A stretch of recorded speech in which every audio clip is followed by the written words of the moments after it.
നരേന്ദ്രമോദിയുടെ ഗവൺമെന്റ് അധികാരമേറ്റ നാൾ മുതൽ തുടങ്ങിയതാണ് കേരളത്തിലെ സഹകരണ മേഖലയെ തകർക്കുന്നതിനുള്ള നീക്കങ്ങളും നടപടികളും. തകർത്താൽ ഈ നാടിനെ തകർക്കാമെന്നാണ് അവർ കണക്കാക്കുന്നത്. മറ്റു പല വഴികളും കേന്ദ്ര ഗവൺമെന്റും BJP-യും പയറ്റി കേരളത്തെ തകർക്കാനുള്ള അവരുടെ ശ്രമങ്ങൾ പരാജയപ്പെടുമ്പോൾ ഓരോ മേഖലയും തെരഞ്ഞെടുത്തുകൊണ്ട് പ്രത്യേകമായി ആക്രമണം നടത്തുക എന്ന രീതി തുടരുകയാണ്. ഇവർ നടത്തിക്കൊണ്ടിരിക്കുന്ന നീക്കങ്ങൾക്കെതിരായിട്ടാണ് ഈ പ്രതിഷേധം. ത്തിലധികമായി അധികാരത്തിലിരിക്കുന്ന കേന്ദ്ര ഗവൺമെന്റ് എല്ലാവിധ ജനദ്രോഹ നടപടികളും ജനങ്ങളെ മറക്കാൻ, അതിന് പ്രേരിപ്പിക്കാൻ കഴിയുമെന്നാണ് അവർ കാണുന്നത്.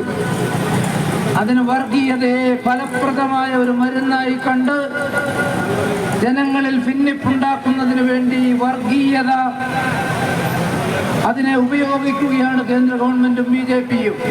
ഒരു നോട്ടത്തിലോ ഒരു വാക്കുകൊണ്ടോ കേന്ദ്ര ഗവൺമെന്റ് ഓരോ മേഖലയ്ക്കകത്തും ചെയ്തു പോരുന്ന ജനദ്രോഹ നടപടികളെ മാധ്യമങ്ങൾ എതിർക്കുകയില്ല.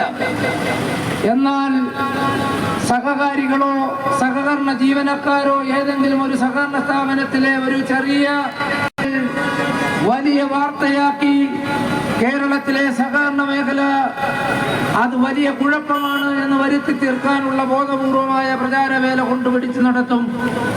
അങ്ങനെ സഹകരണ മേഖലയെ എന്ന് മാത്രമല്ല, കേരളത്തിന്റെ പുരോഗതിക്ക് സഹായകരമായി നിലകൊള്ളുന്ന ഏതൊരു മേഖലയെക്കുറിച്ചും കള്ളപ്രചാരവേല നടത്താൻ കൊണ്ടുപിടിച്ച പരിശ്രമം നടത്തും. അങ്ങനെ മാധ്യമങ്ങളുടെ പിന്തുണയോടുകൂടി കേന്ദ്ര ഗവൺമെന്റും അതേപോലെയുള്ള ശക്തികളുമെല്ലാം ചേർന്ന് നടത്തുന്ന ഈ നാടിന്റെ പുരോഗതിയെ തകർക്കാൻ ശ്രമം നടത്തുന്നതിന്റെ ഭാഗമായുള്ള സഹകരണ മേഖലയിലേക്കുള്ള കടന്നുകയറ്റമായി ഈ നടപടിയെ കാണേണ്ടതുണ്ട്.